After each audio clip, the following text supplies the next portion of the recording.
dos aspectos que eu vou lembrar também, com essa resistência de fato dos alunos em admitir o preconceito, que é uma coisa presente, as pessoas admitem que existe um preconceito social. Né? Elas falam, o preconceito não é em relação ao negro, o preconceito não é em relação ao índio, o preconceito é em relação ao pobre. Né? O preconceito, as pessoas acreditam, se dirige à pobreza e não a essas etnias. E aí uma coisa que eu sempre falo, que eu lembro e eu acredito, que são duas lutas distintas, duas batalhas que nós temos que lutar. Tá? Uma coisa é trabalhar para que sejamos mais justos, para que exista uma igualdade social, né, para diminuir a desigualdade social no país. Outra coisa é lutar para acabar com o preconceito, para acabar com o racismo. Podemos ser, eu sempre falo isso, podemos ser uma sociedade muito mais justa, né, economicamente falando, né, mas se não combatermos essas noções arraigadas, ainda teremos uma sociedade menos desigual, mas ainda assim preconceituosa.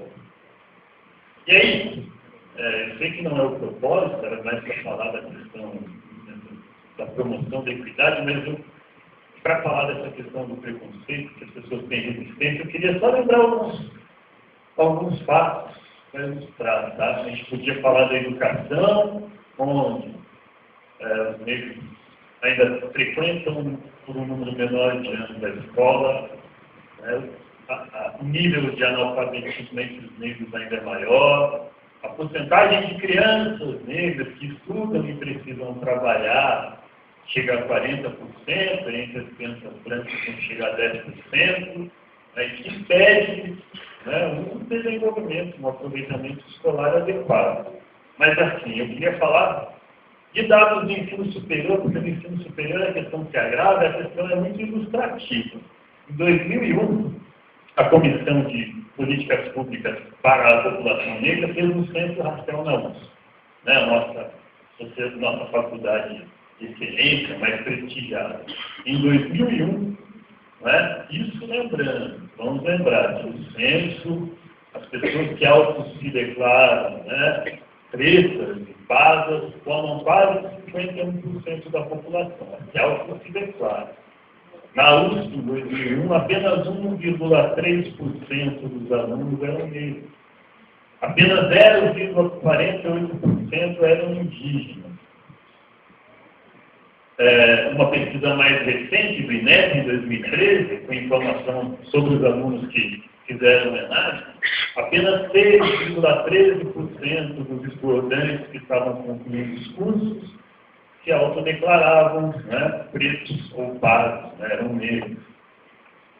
Isso, vamos lembrar, em 2013, hoje nós já temos mais de 10 anos, em algumas faculdades da política de cotas, nós temos diversas políticas públicas que facilitam o acesso à universidade, à faculdade, hoje é muito mais fácil, não é? E mesmo assim, 6,3%. E aí, enfim, caso alguém ainda, eu acho que aqui ninguém pensa isso, mas caso alguém ainda possa achar que não, o acesso ao ensino superior é uma questão de mérito, não é? Que envolve a questão do mérito, a competência, enfim, não é a questão, mas a gente poderia lembrar, né, a porcentagem de pessoas negras que compõem os cargos de gerência nas grandes empresas do Brasil, que é menos de 10%. Aí dados do IBGE, 2014, a renda dos negros, em média, é 42,6% menor do que dos brancos, ocupando os mesmos cargos. E aí eu queria falar só de mais um caso, para ilustrar um pouco isso, um caso que eu acho bastante ilustrativo dessa questão, que aconteceu em 2009, com um indivíduo chamado Marcos André. Ele é médico ortopedista, é perito da Polícia Militar, e em um momento em 2009, entre duas consultas, ele resolveu fazer um depósito no banco E aí eu estou lembrando que ele é médico, não por achar que médico deva ter mais uma atenção melhor ou pior. Estou lembrando que ele é médico, saiu no meio de suas consultas, porque certamente ele estava vestido, né, de acordo com os padrões da boa vestimenta. Ele não estava de chinelo, dentro da rasgada, camiseta. Tá? Não é porque ele é a questão de ser médico. Mas enfim, foi fazer um depósito, ficou preso lá na porta giratória, houve um tumulto, precisou de 2 policiais militares, ele ficou mais de meia hora preso, sofreu constrangimentos, foi humilhado, foi destratado, tudo bem, na frente de uma multidão. O Marcos André entrou com uma ação indemnizatória, né, contratou alguns advogados e recebeu inicialmente uma sentença favorável no valor de R$3.000. Eu acho que o valor de R$3.000 é simbólico, eu acho que ele é ridículo. A justiça, o sistema judiciário, tem o direito, não, tem o dever de impor mudanças. Quer impor mudanças? Multe 300 mil, multe 3 milhões. Multe 3 milhões de Itaú, põe de Itaú. Vamos ver se Itaú não vai ter mais cuidado com as pessoas que ficam lá cuidando da porta giratória.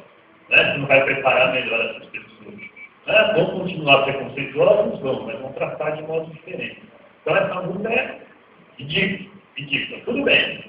Não bastasse isso, na hora de proferir lá a sua sentença, o magistrado, não vou falar o nome dele, aqui não vou falar, que deveria ser uma pessoa vestida de preconceito, né, uma pessoa imparcial, né, ele sai com o seguinte impropério, um absurdo. Olha o que ele diz, estou citando o magistrado.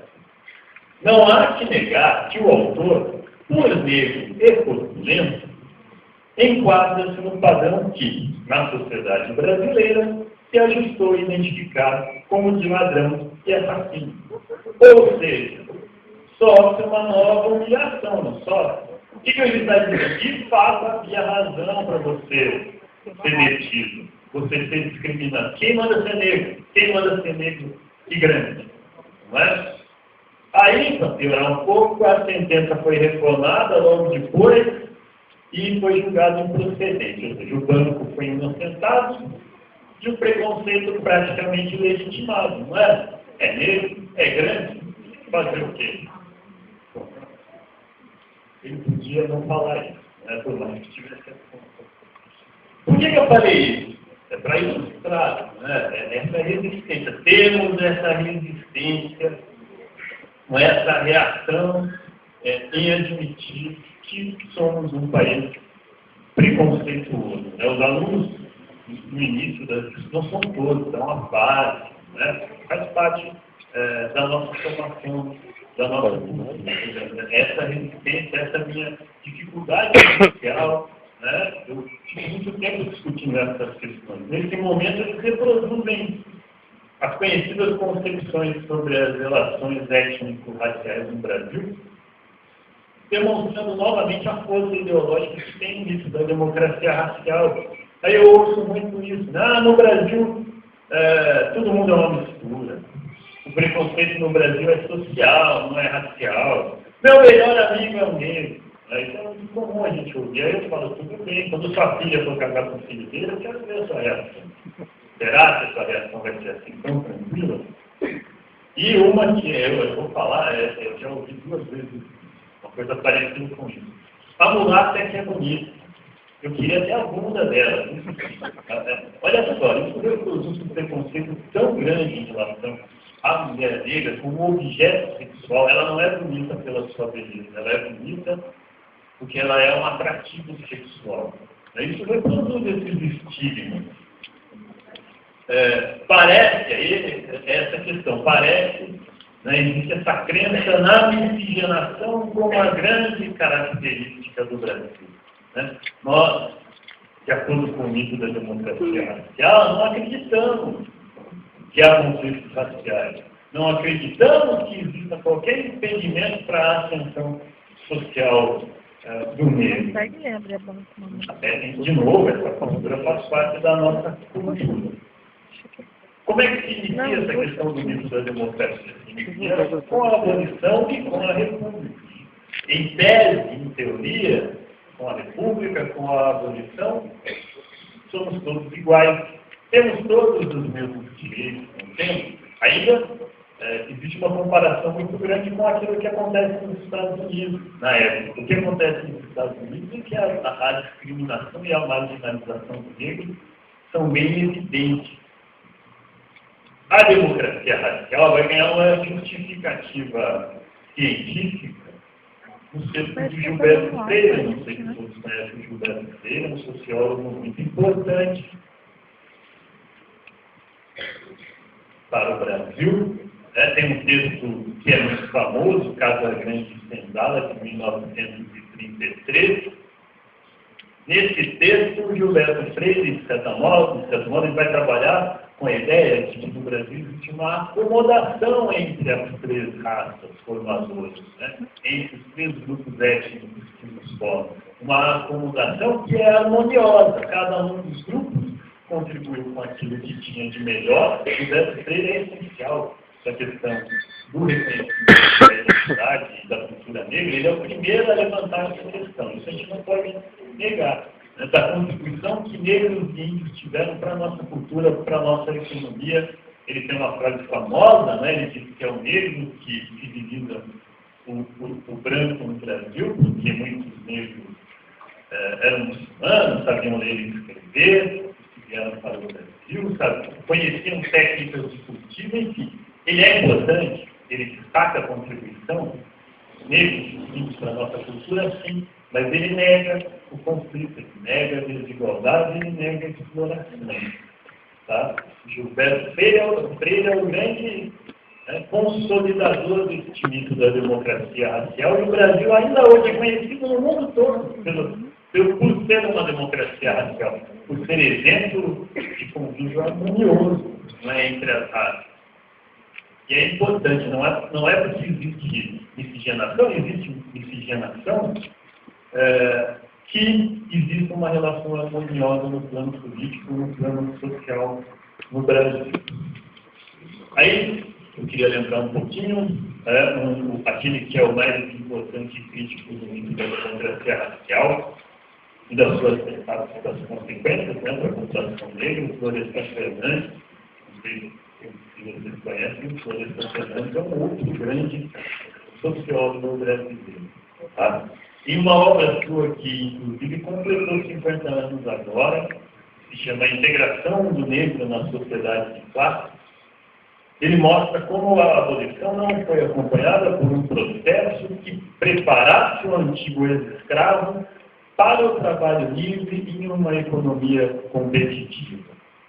O negro não foi socializado para adquirir o necessário ethos do trabalho para viver em uma sociedade capitalista.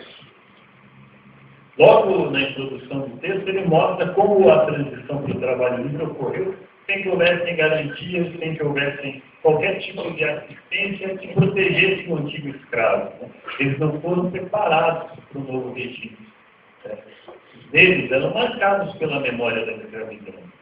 Eles viam no trabalho uma relação de violência, uma relação de exploração. Eles não viam no trabalho, ao contrário dos imigrantes europeus, uma oportunidade, uma realização. Tá? Aí, citando o Gilberto Freire nessa obra, o liberto viu-se convertido, sumária e abruptamente, em senhor de si mesmo, tornando-se responsável por sua pessoa e por seus descendentes, embora não dispusesse dos meios materiais e morais para realizar essa proeza nos quadros de uma economia competitiva. No outro trecho ele fala: sobre a aparência da liberdade, herdaram a pior servidão, que é a do homem que se considera livre, entregue de mãos atadas à ignorância, à miséria e à degradação social. Fecha. Como ele diz, os libertos ganharam a liberdade de serem infelizes onde e como quiserem. Houve tentativas, projetos de preparar, de educar os negros para o trabalho? Houve. Eles se realizaram? Não. A nossa elite percebeu que não era necessário. Preparar para o trabalho. A educação para os negros era pensada nessa época e tem. Eu sempre falo para os meus alunos, por exemplo, um deputado que diz que é preciso educar a população. Precisam saber ler e escrever, precisam dominar a matemática, não queremos doutores, queremos trabalhadores. Eles pensavam em uma educação para o trabalho, mas que eles perceberam que não era necessária. Daí retomando, os negros e mulatos, marcados por essa memória da escravidão, viam no trabalho livre não a venda da força de trabalho, mas a venda da própria pessoa. Eles colocavam impedimentos morais nos contratos. Eles oscilavam entre períodos de trabalho e períodos de ócio. Eles não viam no trabalho um aspecto positivo na realização. E, no fundo, e de fato, aí mostra o Fernandes, não se tratava de transformar o antigo escravo em trabalhador livre, mas de substituir o negro pelo branco. Revela-se um projeto de branqueamento da sociedade brasileira presente no conceito de miscigenação. Era muito claro para as nossas elites, a ideia deles era: com a miscigenação, o sangue negro vai se diluir. Teremos daqui a 100 anos, e nem tempo falando isso, uma sociedade só de branco. Aí, com relação à questão da identidade cultural dos negros, vou falar mais daqui a pouquinho, o Florestan também chama a atenção para algo que é muito presente, a orientação que sempre prevaleceu em relação aos escravos de impedir o florescimento de qualquer vida social. O temor da rebelião negra era muito grande. Então, eles impediam que os negros manifestassem a sua religiosidade, eles misturavam africanos de diferentes etnias, com idiomas diferentes. Qualquer florescimento de vida cultural, de vida social, era visto como uma ameaça. Havia, Florestan diz, que havia uma consciência de que apenas condições anêmicas de existência perpetuariam a submissão dos cativos. E a gente sabe que, ainda no início do século XX, a perseguição às manifestações culturais, as manifestações religiosas, a própria capoeira, ainda persistiram durante muito tempo. Feitas essas observações em relação ao preconceito, o que eu percebo nas aulas muitos alunos já têm a percepção que existe esse preconceito, sim.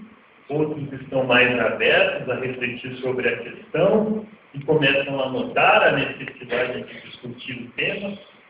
Outros, no entanto, mostram-se muito arraigados na sua fé da democracia racial. Na ideia de que eles propagam essa reprodução, inclusive, da ideia de que são os próprios negros que são preconceituosos, ou melhor, de que aqueles que falam na questão da raça que são preconceituosos, que racializam a questão.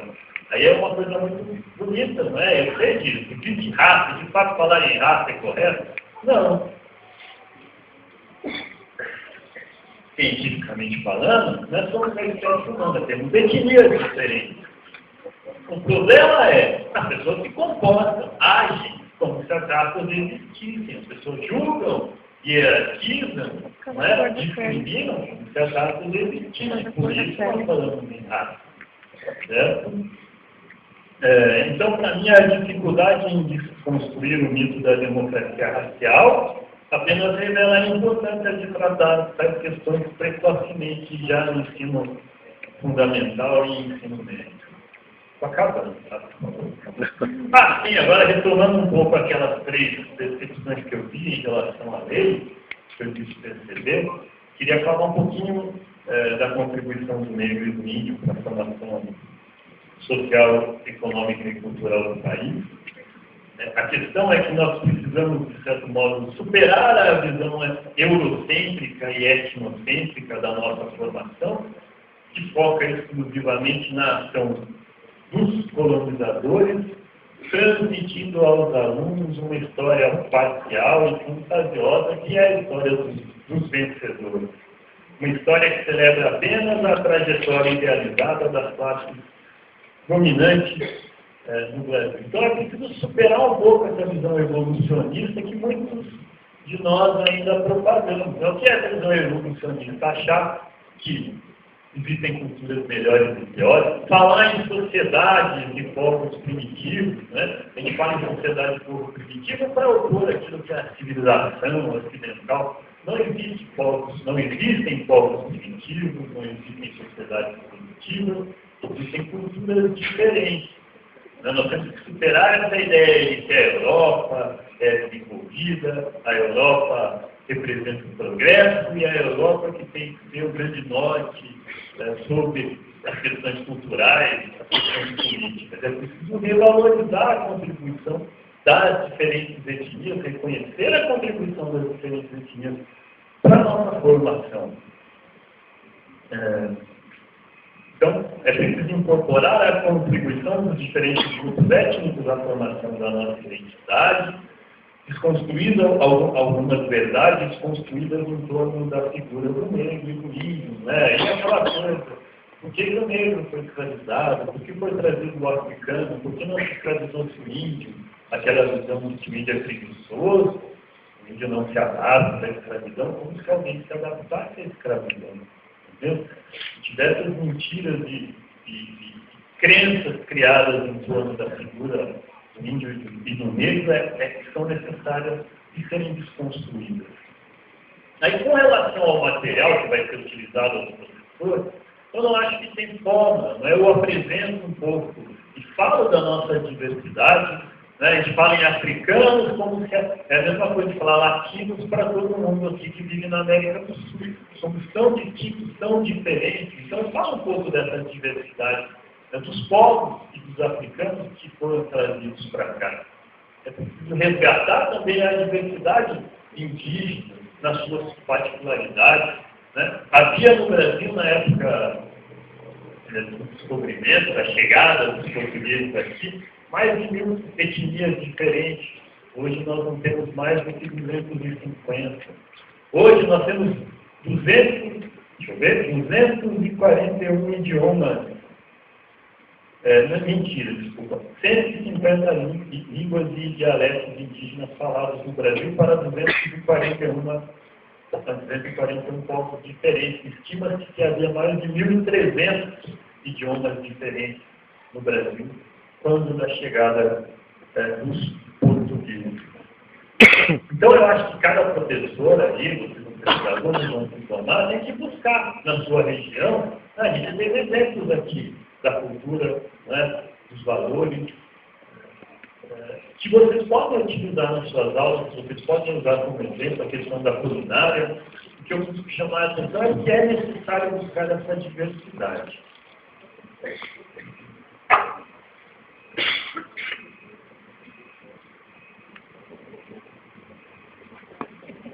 Por fim, um aspecto que eu falei no começo que eu considero fundamental em relação à lei é o propósito de possibilitar essa construção de uma identidade positiva em torno do negro e do índio. Infelizmente, não é? Ainda hoje, muitos brasileiros negam a sua identidade, já que os valores, as tradições, os traços físicos comuns às suas etnias foram e continuam sendo construídos de forma negativa. Por que são construídos de forma negativa? Podemos pegar exemplo que o Faustão fez outro dia com a sua dançarina. Chamou a menina, vem cá, não sei exatamente o contexto, mas chamou a menina, vem cá aí a sua cabelo de vassoura de bruxa. Imagina uma menina negra assistindo o Faustão e ver o Faustão se referindo assim a uma pessoa que tem um cabelo parecido e semelhante ao seu. Como fica a autoestima? Como fica a imagem que ela faz de si? Olha como isso é negativo. E aí, o ano passado, não sei se vocês lembram, uma moça, estudante de pedagogia, foi estagiar em uma escola privada em São Paulo, e foi constrangida pela diretora em vários momentos para prender o cabelo, para alisar o seu cabelo, né? Que nós temos o cabelo ruim. Que ideia é essa? Que positividade existe em torno da figura do negro quando nós falamos assim? Ou quando nós vemos a novela, os filmes, qual é o papel ocupado pelos negros? São protagonistas? São os heróis? Em geral, não. não é? É empregada, é um dono, é um motorista. Como é que você vai ter uma visão positiva da sua identidade se você não tem figura ocupando posições de prestígio e de destaque, com as quais você possa se sentir próxima, você possa se assemelhar, não é? Aí, com relação ao negro, com relação ao índio, o índio tem a fama de vagabundo, de porco, de preguiçoso, esquecemos tudo o que fizemos com ele, certo? Chegamos aqui, dizimamos, e eles são vagabundos por querer exigir os seus direitos. O nosso ministro, o excelentíssimo ministro dos Esportes, o Álvaro Rebelo, outro dia, em uma reportagem que ele fez, que deu para um jornal japonês, falou que a culpa dos atrasos nas obras da Copa era das nossas raízes indígenas. Não é? O negro, o índio tem aversão a coisa capitalista do trabalho. Ou seja, o índio é vagabundo. Ele falou isso essa semana ainda. Então é muito triste constatar que muitos brasileiros negam a sua identidade porque a escola não nos permite reconhecer a sua história e a importância e beleza da sua etnia. A escola deveria e deve funcionar como fonte de afirmação de identidade, mas serve ao contrário para reforçar a identidade do grupo dominante em detrimento das demais etnias. Quando os negros e os índios encontram um aspecto positivo em torno da sua identidade, ainda na educação informal, nas festas, nas celebrações, né, na história oral que a sua família transmite, mas chegando na escola, né, no ensino formal, né, o que a escola faz é incutir valores da cultura dominante, uma cultura que é dissonante da realidade cultural e étnica dessas crianças. O ideal é que a escola seja um espaço no qual, né, ao lado dos necessários valores universais, né, que respeito aos direitos humanos, os valores democráticos, coexistam valores dos diferentes grupos que compõem a sociedade brasileira. A escola deve promover o respeito às diferenças, promover a desconstrução da imagem negativa que existe sobre esses grupos marginalizados. A tarefa não é só da escola, da educação, nós temos aí as políticas de ação afirmativa, as cotas, a imposição de cotas em diversas esferas. É importante que nesses índios ocupem posições de destaque. Eu não gosto do Joaquim Barbosa, mas olha que legal, gente, olha lá o Joaquim, poxa, não é? Olha o Obama, que importante é o Obama para a população negra mundial, não só para os Estados Unidos, uma figura de um negro na presidência do mais importante país desse mundo. É uma imagem positiva ética para ser associada. Então, estou concluindo, eu queria dizer que eu vejo assim, deste modo, o papel das faculdades, né, em formarem pedagogos aptos em lidar com a questão da história da cultura africana e indígena, né? Formar pessoas cientes de que o preconceito ainda é muito presente, de que precisa ser debatido e precisa ser combatido. Preparar, né, pessoas preparadas para explorar a história do país por diferentes ângulos, ressaltando o papel e a contribuição das diferentes etnias e desconstruindo a história dos vencedores e suas fantasias sobre a formação do Brasil. Pessoas capazes de valorizar as diferentes etnias e de possibilitar a construção de identidades positivas em torno do negro e do índio. Infelizmente, e aí tem textos e artigos falando sobre isso, o ambiente escolar ainda é intimidador e opressivo para os grupos mais marginalizados. Não podemos mais permitir que essa visão de mundo de um dos grupos que formam nossa sociedade seja priorizado em detrimento dos outros. Eu fico por aqui, vou agradecer de novo. Tá? Muito obrigado pelo convite. Eu acho que é sempre um tema importante de ser discutido e eu sempre falo, eu tenho muita fé em vocês, eu acredito muito.